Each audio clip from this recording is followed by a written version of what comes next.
सर्वप्रथम आपण भगर भिजू घातलेला ते मिक्सरमधून काढून घ्यावे।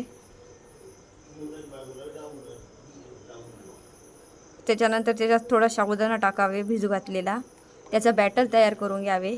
एका वाट्यामध्ये काढून घ्यावे।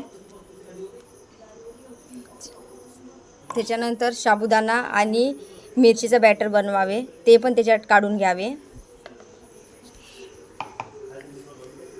त्याच्यात थोडे मीठ चवीनुसार टाकावे आणि त्याच्यात थोडं दही टाकावे 2 चम्मच आणि त्याला मिक्स करून घ्यावे। शेंगदाण्याचं कूट टाकावे, त्याला पण चांगलं मिक्स करून घ्यावे बॅटरमध्ये।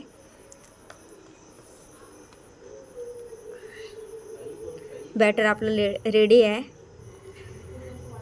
अप्पे पॅनमध्ये तेल लावून अप्प्याचं बॅटर टाकून द्यावे।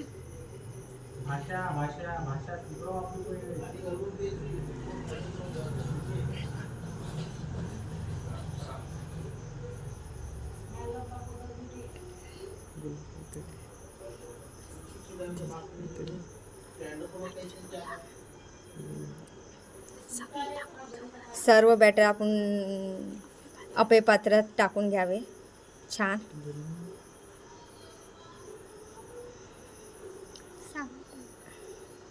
पुरं बॅटर टाकून झालेलं आहे आपलं। त्याच्यानंतर त्याच्या बॅटरला झाकून घ्यावे, त्यांना परतून घ्यावे मस्त। आपले अप्पे रेडी आहे खाण्यासाठी। लाईक सबस्क्राईब करा।